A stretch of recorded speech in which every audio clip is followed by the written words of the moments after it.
What's up mga tropa peeps? Nako, heto po meron na pong lumabas na video ng interview nitong si Criston Patria Moreno. Itong tao po na ito po yung balak o pinagbantaan o talagang parang pinanggigilan ni Pulong Duterte doon po sa Hearsay Gastropub Bar doon po sa Davao City, na kung tutusin matagal na yung video, around January pa, pero yung pong tao ay ngayon lang po ito lumabas at tingin ko po natatakot siya sa kanyang kalagayan, kaya po medyo natagalan ang kanyang paglabas. Pero ito pong interview niya ay makakapagbigay linaw kung bakit po gigil sa kanya itong si Pulong Duterte. Ito na po yung video. Magandang gabi po at salamat, pinayagan mo akong makadalaw po sa iyo. Sir, okay lang po ba magpakilala po kayo? Ako si Sean Patria, 37 years old, galing ng Davao City. Okay. Sir, ito po ang unang katanungan ko po sa inyo. Ano ba ang pinagmulan ng problemang may nagsasabi na tungkol sa bayad daw sa kinuha nilang babae? Parang na-trigger kasi siya that time, dalawang beses siya na-trigger. Yung una, yung mga bodyguard niya, binigyan niya ng babae, tapos nakulang yung isa. Then after that, na bayad na lahat, parang yung isang babae doon 1K lang binigay. Ganito, 8 PM kami nag-start up to 3 AM. Di ba, medyo mahaba yung oras na naginuman kami, pero binigay sa kanya 1K lang. Doon biglang nag-react yung babae na bakit daw 1K lang yung binigay. Yun. Okay. Then doon nag-start, medyo nagalit siya sa akin siya gumalit, hindi yun sa babae. Okay po. Sir, pangalawang tanong ko po, may mga vlogger ng Duterte Camp na nagsasabi na gawa-gawa lang daw ang video para sirain si Pulong. Kini-question nila yung walang audio. Paano nila masabi na gawa-gawa na hindi man natin yung bar? Then sabay kami that time pumasok ng bar, galing sa bahay galing sa Woodridge to bar. Then yun, sabay kami that up to nalasing siya. Then binugbog niya ako sa baba. Okay. Almost 2 hours niya ako binugbog doon. Buti na lang may CCTV din. Yun. Pero nakita niya yung CCTV, kaya medyo naputol yung CCTV. Opo. At bago po tayo magpatuloy, nako wag niyo pong kakalimutan sa darating na botohan, election day. Benhar Abalos po. Wag niyo pong kakalimutan na isama ninyo sa inyong mga ibobotong senador na talaga naman pong kung track record lamang ang pag-uusapan ay solidong-solido at akmang-akma ang pagiging senador ni Benhar Abalos. Wag niyo pong kakalimutan na numero 1 po yan sa balota, hindi niyo na kailangan lumayo, hindi niyo na kailangan maghanap pa. Number 1 po sa balota, Benhar Abalos. Maraming salamat po.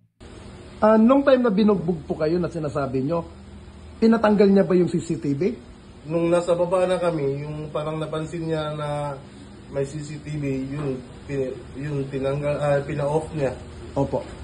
Pero after that, 2 hours niya ako binugbog eh. Opo. Paano po kumalat?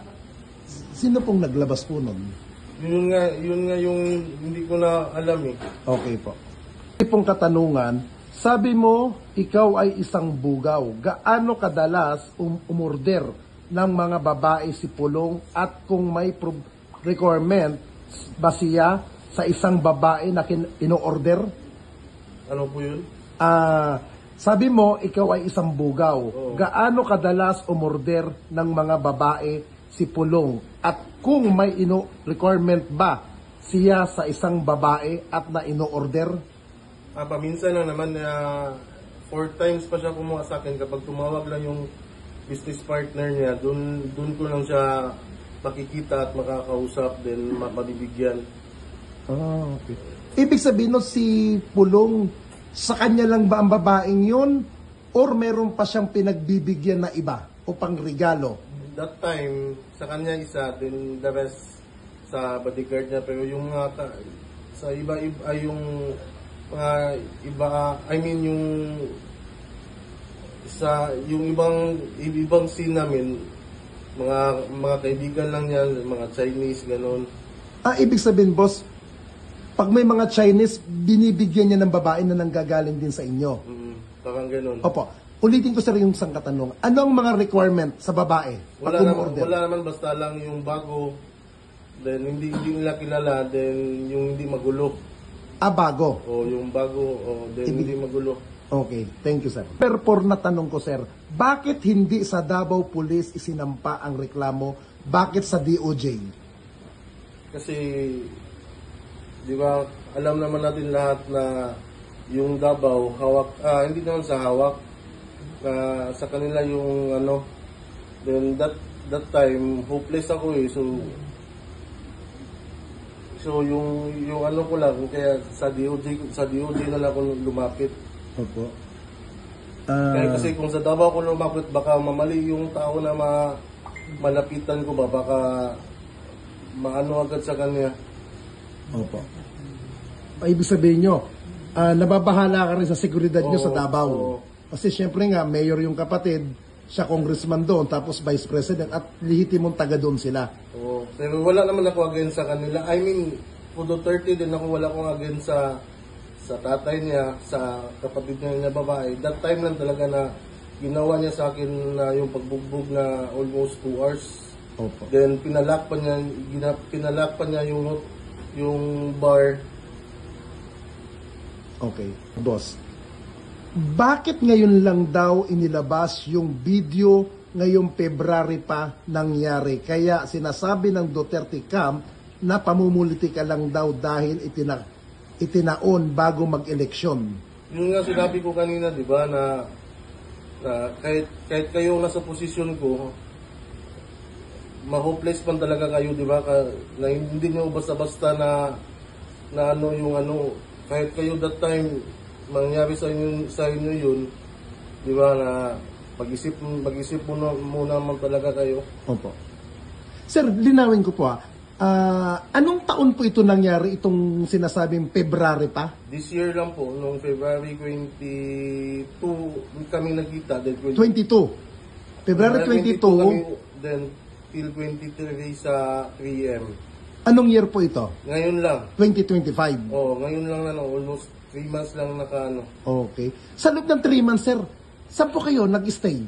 Sa bahay lang, then parang every time na maglabas ako, parang may threat eh. Kaya, may nagkatimba sa inyo na takutin kayo, i-text kayo? Wala naman, kasi makipil ko lang. Okay. Kaya yun, medyo nag-decide na ako na mga ano. Okay po. Katanungan ko, sir, sabi ni Pulong, ipapa-authenticate pa daw nila yung video, duda ata siya na siya kung nasa video. Ano ang masasabi niyo po dito? Wala tayong magawa kung yan lang sabihin niya, pero tingnan niyo naman yung video, di ba, na siya talaga. Kahit tingnan pa natin yung CCTV sa labas, yung pagsabay namin pumasok, pati paglabas niya, alam naman. Opo. So dito po sa interview na ito, sinabi po nitong si Criston na yun daw po isang babae ay para daw po kay Pulong. So yun nga yung aking naisip na sabi ko, kung totoo na merong ginagawang illegal yung lalaki, kasi yun po ang nakikita natin sa mga post sa FB ng mga DDS at mga comment section, sinasabi po na yun daw pong lalaki ay meron daw pong ginagawa na hindi maganda. Meron daw po itong ginagawang hindi maganda at kaya daw po ito kinompronta ni Pulong Duterte ay dahil nga daw po nahuli niya. Ito lang ang tanong, ito lang, napakasimple lang. Kung nahuli niyang may ginagawang labag sa batas, illegal, bakit hindi siya tumawag sa PNP Davao? para ang PNP Davao ang umaksyon. Pwede naman yon na i-hold muna nila yung tao, meron naman siya mga bodyguard, hayaan lang muna yung tao doon at 'di ba sabihin niya sa mga taga PNP kung ano ang ginawa ng lalaki at yung PNP ang kikilos.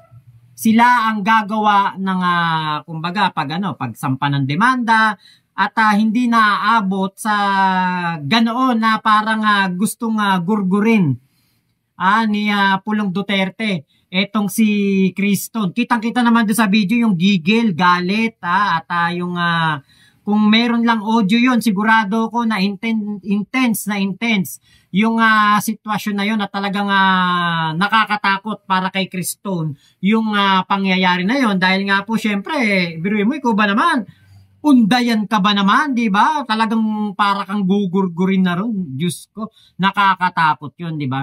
Kaya po sabi ko nga, bakit hindi dinedemanda?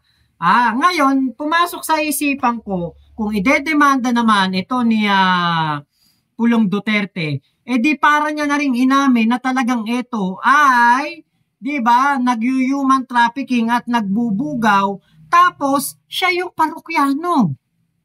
Diba, makakaladkad talaga ang kanyang pangalan at sa investigasyon ay diba lalabas na yung isang babae kay Pulong. Diba may may partner to, alam ko may asawa to si Pulong. Kaya medyo mapapatanong ka, bakit kaya ganoon ang nangyari? Bakit iyon ang ginagawa ng isang kongresista? Di ba dapat example ka sa mga kabataan, sa mga constituents mo? Ang nangyayari katulad niyan, ayon kay Criston, pang-apat na beses na daw po na ito ay umorder. Ibig sabihin po nito kay Criston paano pa sa iba? Di ba? Paano pa sa ibang mga bugaw? Baka ilang beses ding mga kumukuha yan. Diba? Kaya po, kumbaga tayo ay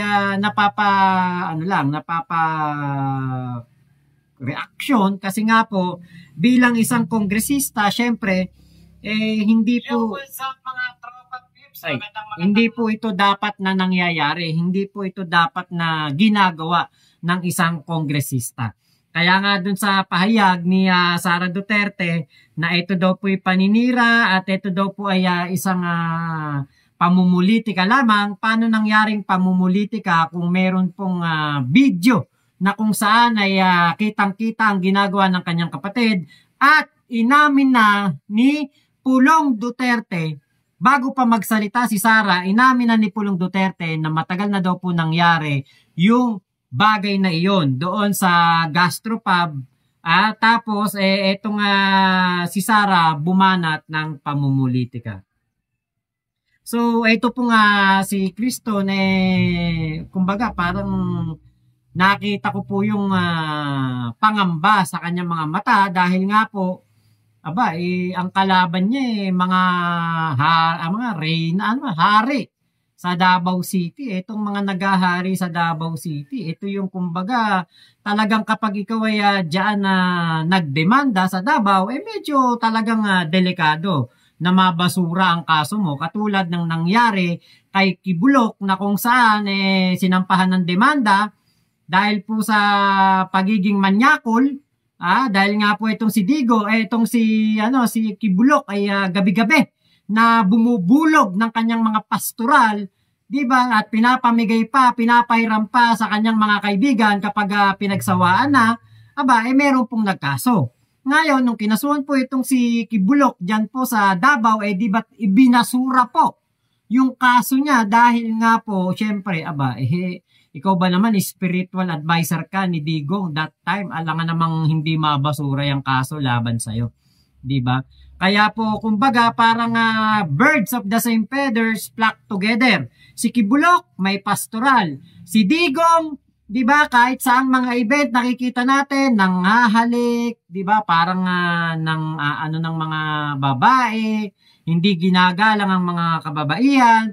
At etong anak ni Digong na si Pulong, naku po, umo-order po, parang tilapia lang yung ino-order no? Parang tilapia na maganda ang hiwa. Parang ganon yung tilapia, di ba? Kapag pipirituhin, dapat maganda yung pagkakahiwa. Medyo matabang pahiwa na ganon kasi para pag napirito siya na toasted, hindi po masisira yung tilapia.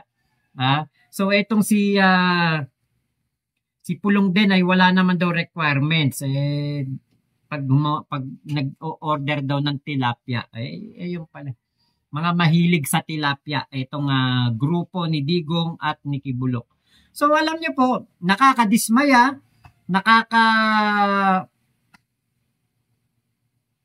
ano pa bang mga word ang dapat na sabihin dyan? Wala, kundi nakakadismaya, nakakalungkot, na kongresista, di ba? Kumbaga lumabas yung tunay nilang mga kulay. Ito yung kanilang mga tunay na pagkatao. Ito yung mga hinahangaan. Ito yung mga tinitingala. Itong mga taon to. Di ba? Pero yun pala, no? Parokyano ng bentahan ng tilapia.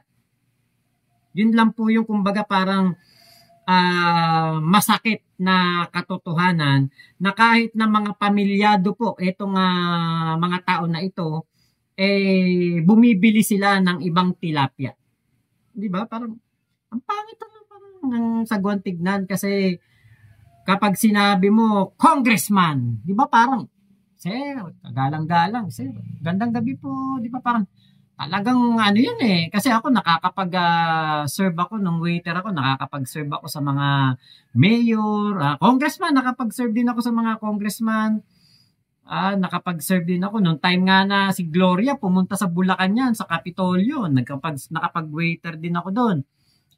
Sa mga binyag, kasal, yan. Meron akong naserban na kasal na merong ninong at ninang na mayor at congressman. Kahit sa mga resto bar na aking pinapasukan, dati sa Bulacan, nakakapag-serve ako sa mga politiko. Pero alam niyo po, mga kagalang-galang yung mga yan mga, kumbaga, pumupunta man sila sa restaurant, chill-chill lang, nood lang ng banda. Tapos kapag okay na yung kumbaga yung makapag lang ba, chill lang, makapag relax lang, uuwi na. Diba, hindi katulad nitong kaya Pulong na malalaman natin kasi pamilyado, diba, tapos malaman natin na meron pala itong mga ginagawang side bet. Medyo lang talaga, nakakadismaya. Ay, nako talaga. Basta lumabas ang issue sa mga Duterte. Kumbaga, automatic, di ba? Pag lumabas yung issue sa mga Duterte, kahit na sila naman ang gumawa ng issue, kahit na patungkol naman talaga sa kanila, sila naman talaga ang nandoon sa mga video, mga kumbaga, may mga katotohanan, may mga ebidensya, ang dating pamumulitika at paninira. Pero hindi po kumbaga ito po talaga ay nakita ng dalawang mata natin sa mga video na kumalat na talagang si Pulong po ang gumagawa nung hindi maganda na bagay na iyon na dapat po ay gawain dapat ito ng mga PNP. Hindi po ito dapat ginagawa ng kumbaga isang kongresista. Yung ganong kung sinasabi nga kung totoo na merong hinuhuli lamang o hinuhuli lamang yung si Criston, di ba, dapat isuplong mo sa PNP, hindi sa ikaw ang gagawa ng kasalanan na yan. Ng ganyang pagtatangka sa buhay ng isang tao. Pero ako, talagang kitang-kita ko dun sa video, hindi naman talaga yun, hindi talaga yun dahil lamang sa merong hindi ginagawang mas ganda yung tao. Kung mapapansin nga po pala ninyo dun sa interview, ay nakakulong po yung si Criston. Nakakulong po siya at meron po siyang ibang kaso na kinakaharap ngayon at nahuli na po siya. Meron siya ibang kasong kinakaharap kaya po siya nandoon sa kulungan na interview ni Kuya Nino Barsaga. So, yun lamang po. Maraming salamat sa pagsama nyo dito sa aking vlog na ito. Ingat po kayo. Nasan mang panig kayo ng mundo, huwag kayong bibili ng tilapia ng iba.